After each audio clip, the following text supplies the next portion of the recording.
Ada kumpul semua ya. Pembahasannya apa?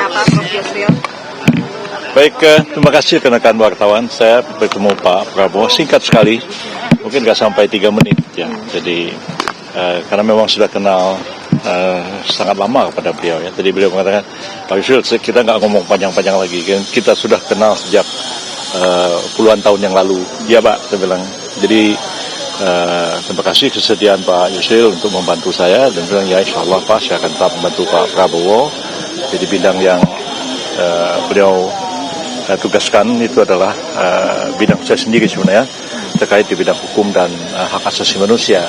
Jadi sekarang ini ditarik ke atas, jadi ada Menko yang menangani masalah hukum dan HAM itu, yang tugas-tugasnya nanti akan mencakup juga selain Kementerian Hukum dan HAM, tapi juga ada kementerian lain, lembaga-lembaga lain yang internal pemerintah ya, imigrasi yang juga akan keluar dari Kementerian Hukum dan HAM, dan kemudian lembaga pemasyarakatan juga akan keluar dari itu di bawah koordinasi dari Kemenko Hukum dan HAM. Dan juga kita tahu bahwa yang terkait dengan penegakan hukum itu akan dikoordinasikan bersama-sama sepanjang itu merupakan satu lembaga yang berada di bawah pemerintah, seperti misalnya juga kejaksaan, kepolisian. KPK tentu tidak, karena KPK adalah lembaga yang independen berada di luar pemerintah. Berarti Pak Yusril tetap di bidang hukum dan HAM nih Pak? Ya. Hukum dan HAM berarti apa? Bukan, Menko.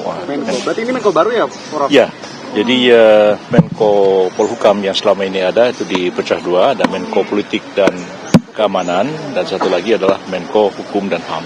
Pak, ada dua. Ada kisi-kisinya nggak atau apa gitu? Nggak ada. Prof, tadi dijelasin nggak Prof, kenapa Polhukam itu kemudian dipecah? Oh, nggak dijelaskan. Dan itu memang sudah didiskusikan sejak lama oleh tim, dan hari ini nggak lagi mendiskusikan masalah itu. Tapi kalau dari pandangan memiliki pandangan memang semestinya dipecah atau seperti apa Prof? Ya bisa juga dipecah, karena memang ruang lingkup tugasnya itu memang cukup besar. Kalau sekarang ini ada Menko Hukum dan HAM, memang betul-betul fokus kepada pembangunan hukum dan penegakan hukum itu sendiri. Jadi dipisahkan dari politik dan keamanan. Pak, ini kan berarti tugas baru, kementerian baru gitu ya, berat nggak untuk Bapak? Enggak juga sih, sebenarnya dulunya pun saya sudah menangani masalah yang sama. Masalah hukum dan HAM juga, cuman pada waktu itu di bawah koordinasi dari Menko Polhukam. Jadi bidangnya sih tidak sama sekali baru buat saya. Pak Yusril, tadi di dalam pada saat pertemuan dengan Pak Prabowo, apakah menandatangani fakta integritas Pak? Oh sudah, itu sudah ditandatangani beberapa waktu yang lalu. Jadi hari ini sudah tidak ada penandatanganan apa-apa.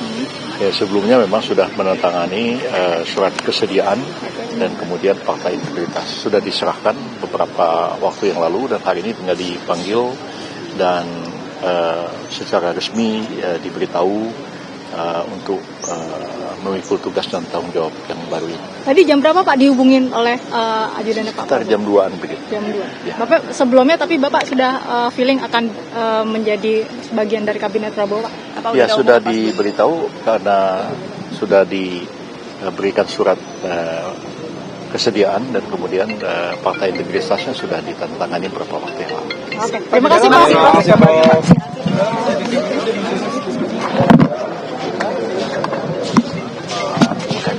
Masih ada di dalam masih ada beberapa tokoh. Pak